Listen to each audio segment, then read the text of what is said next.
আচ্ছা, বাড়িতে আমরা কুকুর বাড়িতে রাখি, কিছু কিছু মানুষ আছে না বাড়িতে কুকুর রাখে, রাখে না, রাখে, অনেক মানুষ রাখে। অথচ এটা সহিহ হাদিস থেকে প্রমাণ যে কোন মানুষ যদি ইচ্ছাকৃত বাড়িতে যদি কুকুর যদি পালে, তাহলে তার আমলনামা থেকে প্রত্যেক দিন 2 কেরাত সমপরিমাণ নেকি মাইনাস করে দেওয়া হবে। বাড়িতে ঢং করে কুকুর রাখা যাবে কি না? এইবার আপনাদেরকে একটা কথা বলি, কেউ যদি তার ধানের মানে কি বলে ওটা গাদা, ধান জড়ো করে রাখে, ওটা কি বলে? ধানের গাদা, আপনার ছাগলের পাল, পোল্ট্রির ফার্ম, এইরকম আপনার প্রয়োজনীয় জিনিসপত্র যদি আগলে রাখার জন্য, চৌকি দেওয়ার জন্য কেউ যদি কুকুর লালন পালন করে, তাহলে ইসলাম তাকে পালন করার পারমিশন দিয়েছে। কোন কুকুরের পারমিশন আছে? যে কুকুর ঘরের মুরগি বুঝে, পরের মুরগি বুঝে, নিজের লোক দেখলে ডাকে না, পরের লোক দেখলে হু হু করে এরকম করে, মানে খেয়ে নিতে যাবে এরকম একটা ব্যাপার, তাই না? এক কথায় যে ঘরের লোক বুঝে, পরের লোক বুঝে, ঘরের মুরগি বুঝে, পরের মুরগি বুঝে, এইরকম প্রশিক্ষণ প্রাপ্ত কুকুর ইসলাম আপনাকে কাজের জন্য ব্যবহার করার পারমিশন দিয়েছে। তার মানে মুহাম্মদ সাল্লাল্লাহু আলাইহি ওয়াসাল্লাম শুধু শিক্ষিত মানুষের মর্যাদা দিয়েছেন তা নয়, শিক্ষিত এবং জানকারী কুকুরের পর্যন্ত মর্যাদা দিয়েছেন। কি বলছি বুঝতে পারছেন? হ্যাঁ, কুকুরের পর্যন্ত মর্যাদা আছে যদি সে ঘরের মুরগি আর পরের মুরগি এটা বোঝার তার জ্ঞান থাকে। এইবার আপনাদেরকে একটা কথা বলি, আমরা শিক্ষিত মানুষদের মর্যাদা কি দেই না।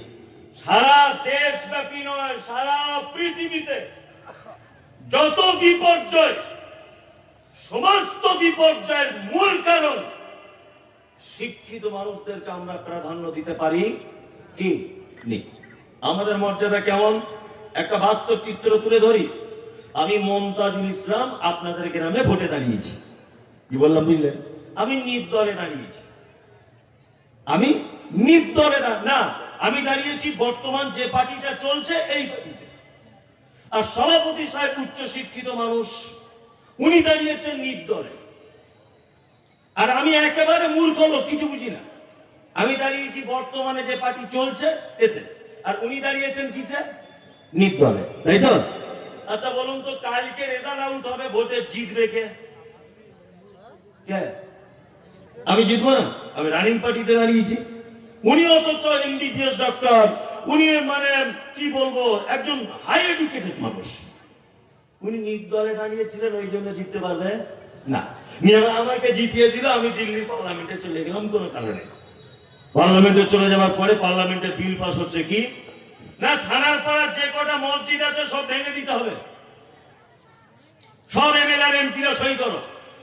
আমি যে ইংরেজি পড়তে জানি না, মূর্খ না, আমি সই করে দিয়েছি তলায়।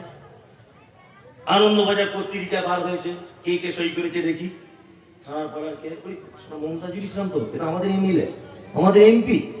ও মসজিদ ভাঙার ব্যাপারে সই করেছে। মারকে ধরকে, এই রাস্তা অবরোধ কর, এই ওর বাড়ি ভাঙচুর কর। এসব করবে কি করবে না?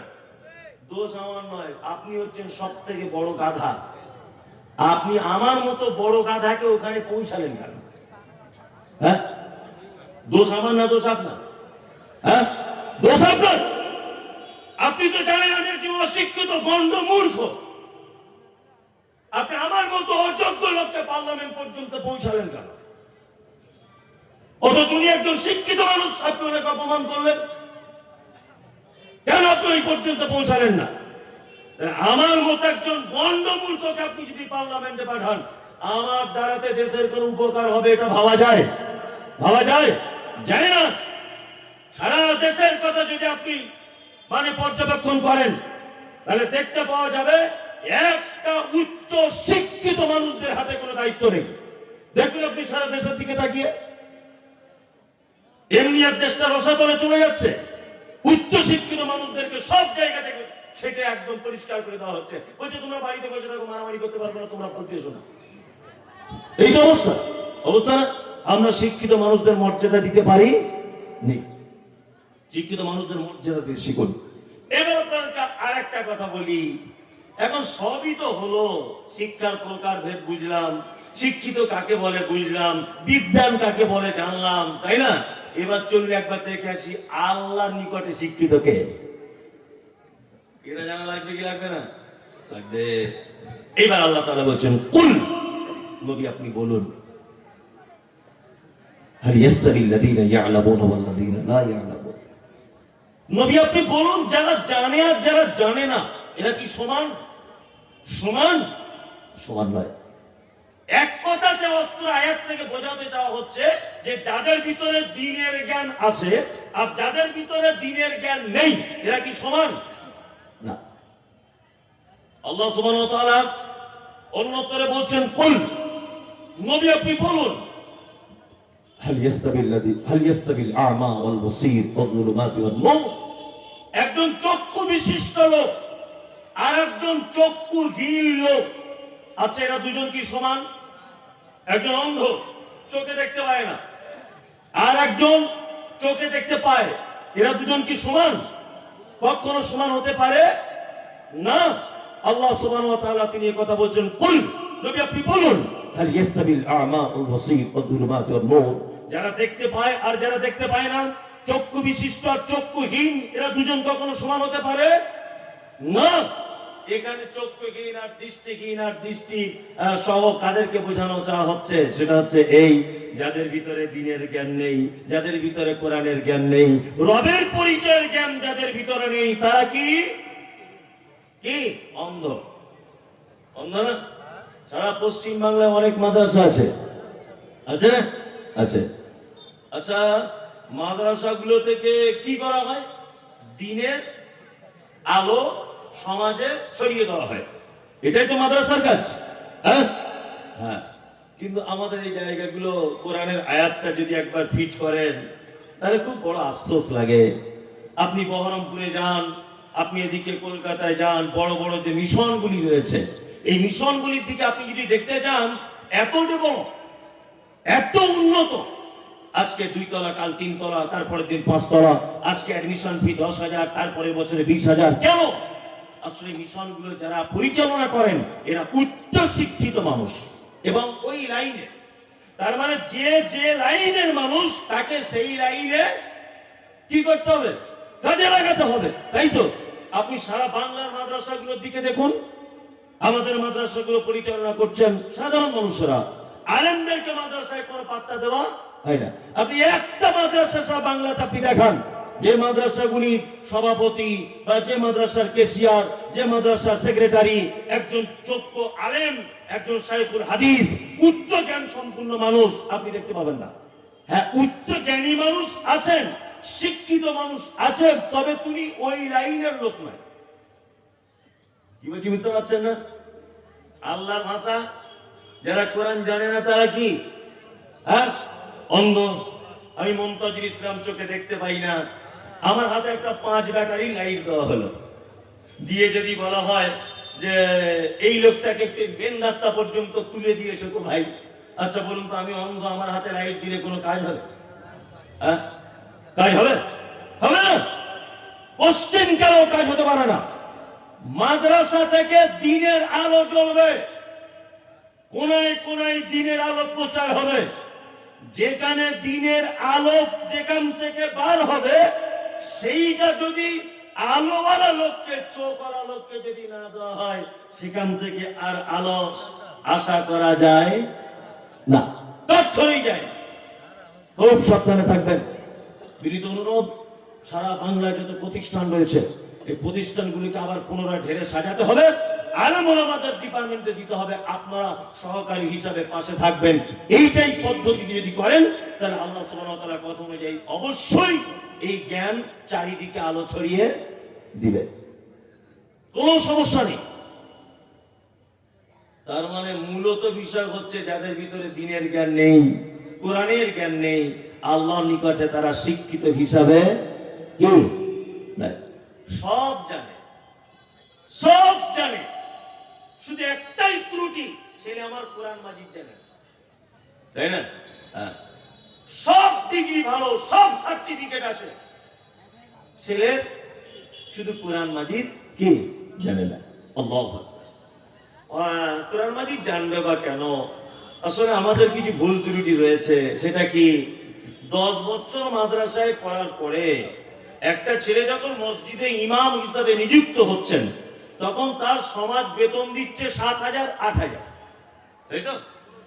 ভালো করে বুঝবেন, কোথাও 6,000 আর মমতা ব্যানার্জি দিচ্ছে মনে হয় 3,000 ওয়াকাবের টাকা থেকে ওই 10,000, তাই তো? হ্যাঁ, স্বাভাবিক। আমি সব সময় চাইবো আমার ছেলে দুধে ভাতে খাক, চাইবো না? সবসময় চাইবো কি চাইবো না? আমার ছেলে R15 গাড়ি চেপে ঘুরুক, আমার ছেলে BMW কিনুক, এটা আমি চাইবো কি চাইবো না? তাই একটা বাপ যদি দেখে যে একটা মসজিদের ইমামের বেতন 7,000 বা 8,000, তাহলে বলুন এই বাপ স্বতঃস্ফূর্ত ভাবে সে তার বাচ্চাকে মাদ্রাসায় দিতে চাইবে? চাইবে না। ওর বাপ সবসময় চাইবে 2 কাঠা জমি বিক্রি করে হলেও বড় একটা মিশনে ভর্তি করি, ছেলে যদি ডাক্তার হয় অন্তত সারাদিনে 10টা রুগী দেখলে অন্তত 2,000 করে ফি হলে 20,000 টাকা হয়ে যাবে। ভাবছে কি ভাবছে না?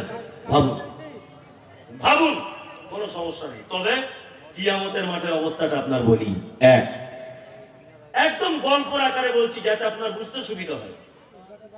কিয়ামতের মাঠে আল্লাহ সুবহানাহু ওয়া তাআলা একজন কোরআনের হাফেজকে ডাকবেন, এই তুমি এসো। একজন আলেমকে ডাকবেন, তুমি এসো, একটা কোরআন তেলাওয়াত করো তো। কোরআন তেলাওয়াত করো। ও তেলাওয়াত করবে আলহামদুলিল্লাহি রাব্বিল আলামিন, তেলাওয়াত করো। তুমি এক কাজ করো, তুমি মর্যাদার একটা স্থানে পৌঁছে যাও, অর্থাৎ জান্নাতের এক তলার উপর উঠে যাও। তার আয়াত যেখানে শেষ হবে সেখানে তার কি থাকার জায়গা হবে। আচ্ছা, সারা পৃথিবীর এই মুহূর্তে সব থেকে বড় উচ্চ বিল্ডিং এর নাম কি? বুর্জ খলিফা, তাই না? কত, 200-300 তলা, 500 তলা হবে? 2,000 তলা হবে? হবে না? 5,000 হবে না, তাই না? ওই বিল্ডিং আমার আপনার মতো চাষিবাসী মানুষ ওঠার চান্স পাবে না। ও ধারে পাশে গেলেই তো আপনাকে মেরে ঠাং ভেঙে দেবে। আমার আপনার মতো লোক ওখানে যাবে কারা? কোটিপতি মানুষ, শিল্পপতি মানুষ, তারা যাবে বিভিন্ন কাজে, বিভিন্ন দরকারে। আমার আপনার মতো চাষিবাসী মানুষের কোনো কি পাত্তা নেই, আছে? এইবার আপনাদেরকে বলি, আল্লাহু আকবার, এই বাস্তব চিত্রগুলো কে বলবে? স্কুল মাস্টার 1.5 লাখ টাকা ছিল বেতন পেত, ডাক্তার ছেলে 65,000 টাকা বেতন পেত, আর মানে বাড়ি ঘর দোর সাংঘাতিক ব্যাপার, মানে এসি, ফ্রিজ, টিভি, গিজার সমস্ত কিছু ভর্তি, মারা গেল। আর রিক্সা চালায় সাইফুদ্দিন ভাই, ওর ছেলেটাও মারা গেল। এখন ঘটনা হচ্ছে সাইফুদ্দিন তার ছেলেকে হাফেজ করেছিল আর এই ডাক্তার করেছিল, অনেক টাকা পায় বলে। কিয়ামতের দিন আল্লাহ তাআলা সাইফুদ্দিনকে বলবে, এই সাইফুদ্দিন কোরআন তেলাওয়াত করো। ও একবার করে তেলাওয়াত করবে করবে করবে একেবারে উচ্চতে। কত? 6,000 পবিত্র আল কোরআনের আয়াতের পরিসংখ্যানে অনেক রকমের মত রয়েছে। কেউ বলছে 6,666টা, আর কেউ বলছেন 6,236টা। তা আমি 6,236টা এই কারণে বলছি যে আমাদের অনেক সহিহ আকীদার বড় বড় আলেমরা ওনারা বইয়ের ভিতরে লিখেছেন, এই জন্য আমি 6,236টাকে নিলাম। 6,636টা ভুল এটা আমি বলবো না, তবে আমি 6,236টাকে নিলাম। কি বললাম বুঝলেন? 6,236টা যদি পবিত্র আল কোরআনের আয়াত যদি হয়, তাহলে একটা হাফেজ, একজন আলেম কোথায় থাকবে?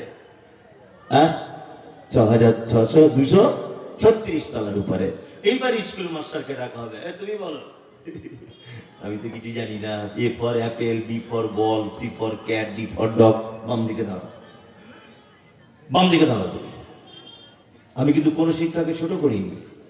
আমি আগে বলে দিয়ে এসেছি, আপনার ছেলে অবশ্যই ডাক্তার হবে, আপনার ছেলে মাস্টার হবে, আপনার ছেলে প্রফেসর হবে, আপনার ছেলে ইঞ্জিনিয়ার হবে, সব কিছু হবে। সাথে সাথে আপনার ছেলে যেন দিনের জ্ঞান জিরো ব্যালেন্সে না হয়।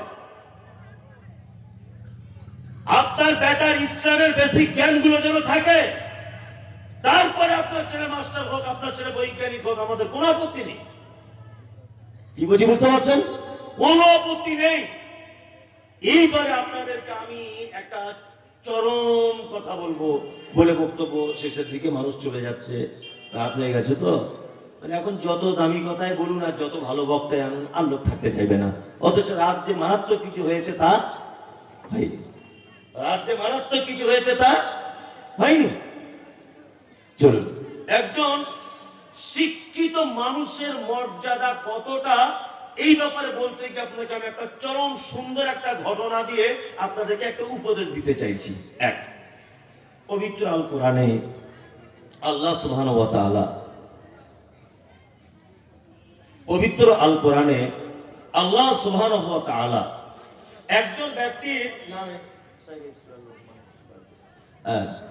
ব্যক্তির নামে একটি সূরা অবতীর্ণ করেছেন। সূরাটির নাম কি?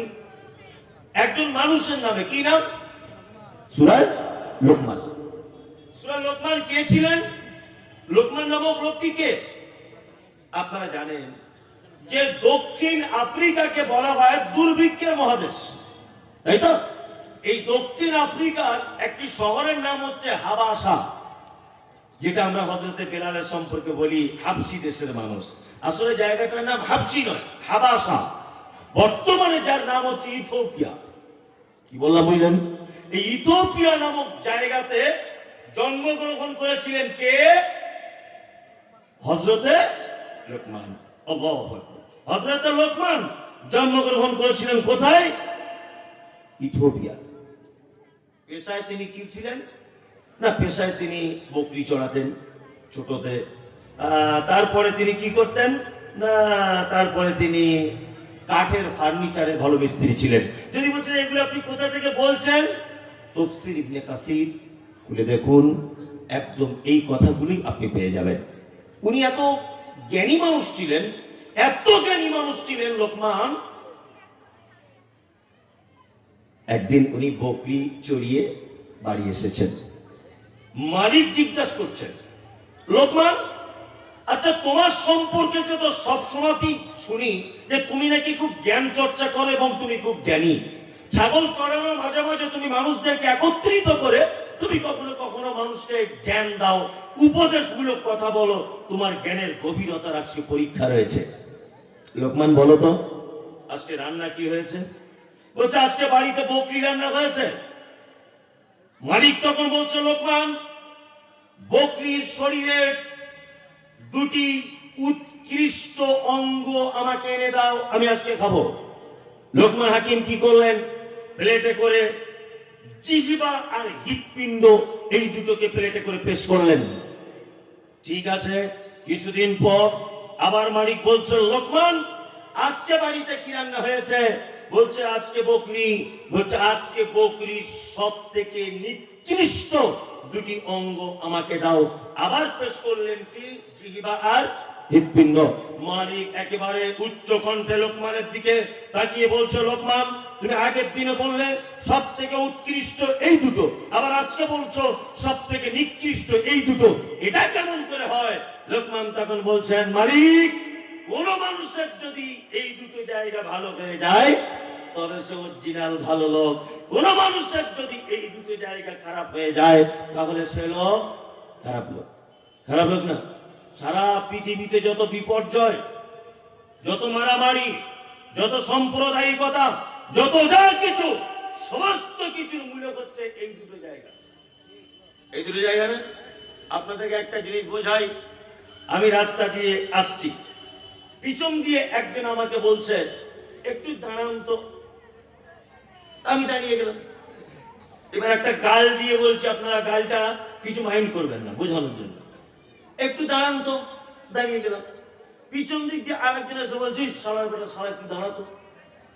আচ্ছা বলুন তো, যদি আমার শালার বেটা শালা বলে তাহলে আমি রেগে যাব না আনন্দ করে বলবো আসসালামু আলাইকুম? কোনটা? রেগে যাবো। রেগে গিয়ে ঘুরে ঠাস করে একটা মারবো। কি মারবো না? মারবো। আগের লোকটা কি বলেছে? দাদা একটু দাঁড়ান তো। এটা একটা কথা। আর ও পিছন দিক দিয়ে আমার বলছি, শালা একটু দাঁড়াতো। তাহলে আমার রাগ হবে কি হবে না? হবে। আমি যখন রেগে ওকে একটা চড় মারলাম, ও আমাকে একটা মারলো। আমি একটা ঘুষি মেরে দিয়েছি, ও আমাকে একটা ঘুষি মেরেছে। দুজনে কস্তা কুস্তি চলছে আর কি, বুঝলেন না? এখন ওর বেটা আসছিল মোটর সাইকেলে করে, দেখছো রে বাবা মমতাজুল আমার বাপকে মারছে। নেমে গেল গাড়ি থেকে, নেমে ওর বাপের পক্ষ নিয়ে এবার দুই বাপ বেটা আমাকে মারছে। আমার তিনটে ছেলে আসছিল মোটর সাইকেলে করে, আমার তিনটে বেটা একসাথে আসছিল। এসে দেখছি এরা দুই বাপ বেটা আমার বাপকে মারছে। নেমে গিয়ে আমার তিনটে বেটার আমি কজন হলাম? চারজন। এবার ওদের তিনজনকে মারছি আমরা, ওদের দুজনকে মারছি। তাহলে জিতবে কে? আমি জিতবো। মারপিট এমন পর্যায়ে পৌঁছে গেল, সন্ধ্যা 7টায় দেখছি থানার পাড়া হাসপাতালে দুজন পাশাপাশি বেডে শুয়ে আছে। মামু তোর কি অবস্থা? আমার বলিস না ভাই, তোর বলছে আমারও তাই। আচ্ছা বলুন তো, হাসপাতালের বেড পর্যন্ত পৌঁছাতে প্রথম অপরাধ কে করেছে? কে? এই যে দাদা একটু দাঁড়ান, শালা একটু দাঁড়ান, দুটোর মধ্যে ডিফারেন্স নেই? আছে আছে। কি বললাম বুঝলেন? আর কিছু মানুষ আছে তাদের এই জায়গাটা খুব অসুখ। ওই জন্য আল্লাহ সুবহানাহু ওয়া তাআলা পবিত্র আল কোরআনের ভিতরে বলছেন, ওয়ামিনান নাসি মান ইয়াকুলু আমান্না বিল্লাহ ওয়া বিল ইয়াউমিল আখির ওয়া মা হুম বিমুমিনিন। কিছু মানুষ রয়েছে তারা আপনার কাছে এসে বলবে, আমরা আখিরাতের প্রতি ঈমান রাখি, আল্লাহকে বিশ্বাস করি, কিয়ামতকে বিশ্বাস করি, সবকিছু করি, তারপর আল্লাহ তাআলা তাদের ব্যাপারে বলছেন ওয়া মা হুম বিমুমিনিন, একদম তারা মুমিন নয়, তারা সব কি? মুনাফিক। আর মুনাফিক লোকের সবথেকে বড় একটা চিহ্ন, হাদিসের পরিভাষায় বাহ্যিক দৃষ্টিতে তার 4টে গুণ আছে। কটা? 4টে, তাই তো? 3টে একটা হাদিসে, আর একটা হাদিসে একটা শব্দ বাড়ানো আছে, ঝগড়া হলে গালাগালি করে। যাই হোক, মুনাফিকের এটা হাদিসের দৃষ্টিতে, বাহ্যিক দৃষ্টিতে একটা মুনাফিক চিনতে গেলে কটা গুণ? 4টে, তাই তো? কিন্তু আভ্যন্তরীণ অনেক গুণের ভিতরে একটি গুণ রয়েছে মুনাফিকের। মুনাফিকের এই জায়গাটা খারাপ। কিছু লোক আছে না, দেখবেন আসসালামু আলাইকুম, মরিশা আপনার মতো লোক হয় না। কি বললাম বুঝলেন? আপনার মতো লোক হয় না। এই কথাটা বললো কখন? ফজরের নামাজ পড়ে। ফজরের নামাজ পড়ে ইমাম সাহেবকে বলছে, সত্যি এর আগে যত ইমাম সাহেব হয়েছে আপনার মতো কোরআন তেলাওয়াত আল্লাহু আকবার এত মধুর লাগে, খুব পছন্দ আমার।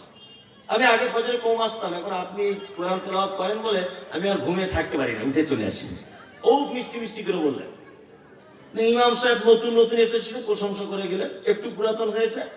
একদিন হঠাৎ করে ওর ছেলের পাতলা পায়খানা কাউকে কমিটি না জানিয়ে বাড়ি চলে গেছে, কাউকে জানাতে পারেনি। ছেলের অবস্থা খারাপ, পাতলা পায়খানা, সিলাইন চলছে, কাউকে বলার সুযোগ পায়নি।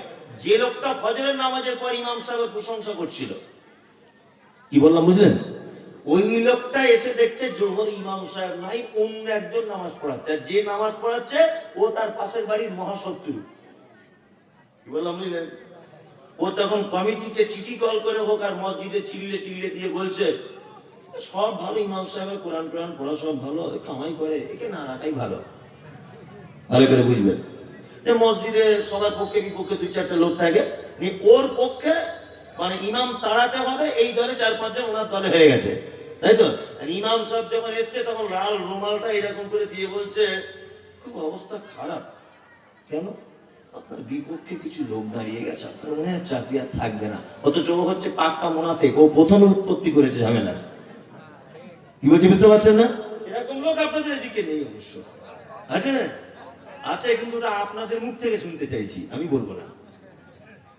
বুঝলেন? সব জায়গাতে একই অবস্থা, একই অবস্থা। এই জায়গাটা খারাপ, যে তার সঙ্গে মিশবেন না। সামনে সালাম আলাইকুম, আর পিছনে আপনার বিপদের জন্য সে কি বিপদের জন্য কামনা করে, তার সঙ্গে মেশার দরকার নেই, একদমই না। তা লোকমান হাকিম ছিলেন খুব বিচক্ষণ মানুষ, সব জ্ঞানী মানুষ। আল্লাহ সুবহানাহু ওয়া তাআলা তার জ্ঞানটাকে এত বেশি পছন্দ করলেন যে তার নামে একটা পবিত্র কোরআনে টোটাল সূরাই নামকরণ করে দিলেন। সুবহানাল্লাহ, সুবহানাল্লাহ। লোকমান হাকিমের দেখতে কেমন ছিল? তাফসীর ইবনে কাসিরের ভিতরে বলা হচ্ছে যে দেখতে ছিল ঠোঁটগুলো মাটির দিকে ঝোলা, আর আফ্রিকানদের মাথার চুল তো কেমন জানেন, পাখির ভাষার মতো কালো কুচকুচ কুচকুচ কুচকুচ হলো।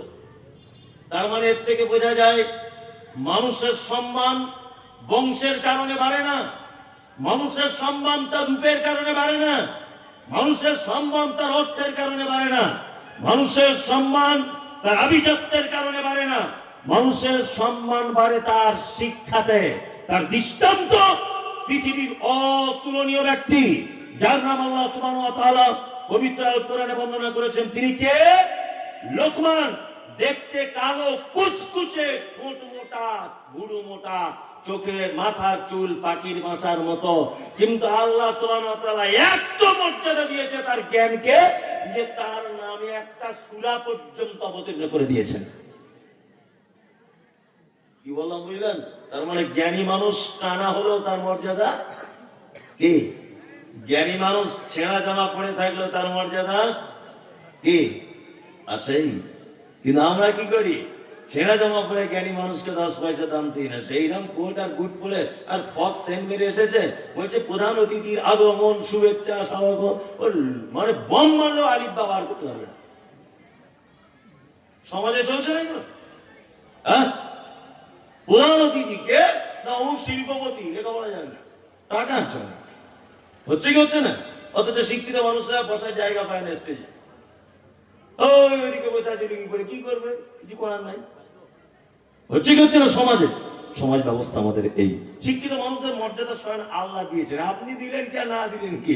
আপনার মর্যাদায় গোলাম হোসেন 10 পয়সাও দাম নাই, আল্লাহ দিয়েছেন মর্যাদা।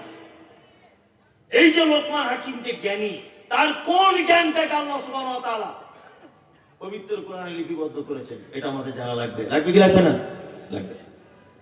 এবং তিনি ওনার বেটাকে যে শিক্ষা দিয়েছিলেন, এই শ্রোতা যত আছেন আপনাদের কাছে বিনীত অনুরোধ, আজকের বাড়ি গিয়ে আপনি আপনার পরিবারকে, আপনি আপনার বেটাকে সেই জ্ঞান বিনিবন্টন করবেন ইনশাআল্লাহ। ইনশাআল্লাহ বলুন, ইনশাআল্লাহ। লোকমান হাকিম তার বেটাকে যে জ্ঞানের কথা বলেছিলেন, আর আল্লাহ যে জ্ঞানকে ভালোবেসে কোরআনে লিপিবদ্ধ করেছেন, ওই শিক্ষাগুলো আমি আপনাদের কাছে দিয়ে যাচ্ছি, আপনার বেটাকে পৌঁছে দেওয়ার জন্য বিনীত অনুরোধ করছি। এক, আল্লাহ তাআলা বলছেন, ওয়াইদ ক্বালা লুকমানু লিইবনিহি ওয়া হুয়া ইয়াইদুহু ইয়া বুনাইয়া লা তুশরিক বিল্লাহ ইন্নাশ শিরকা লাযুলমুন আযীম। বুনাইয়া, লোকমান হাকিম তার বেটাকে ডেকে বলছেন, বেটা, পৃথিবীতে যা করো করো, পৃথিবীতে যত পাপ আছে জানো, পৃথিবীতে যত অপরাধ আছে জানো, সব থেকে বড় অপরাধ, সব থেকে খাতারনাক ভয়াবহ অপরাধ, তার নাম শিরক। কখনো ভুল করে শিরক করে দিও না, নিশ্চয়ই শিরক বড় অত্যাচার, বড় জুলুম। তার মানে আমাদের জীবনের সব থেকে বড় শিক্ষা হচ্ছে এই, যে আমাদের প্রত্যেক পরিবারকে শিরক মুক্ত পরিবার গড়ে তুলতে হবে। এটাই আপনার জীবনে আজকে প্রথম শিক্ষা। শিরক মুক্ত কি করতে হবে? পরিবার গড়ে তুলতে হবে। শিরকের সঙ্গে আপনার পরিবার কখনো আপোষ করবে না, আর আপনিও কোনোদিন করবেন না। শিরক বোঝেন তো? কি কি বলুন তো, আপনি সেই থেকে মাথা নাড়ছেন, বলুন। আল্লাহর সমকক্ষ অন্য কাউকে তৈরি করা।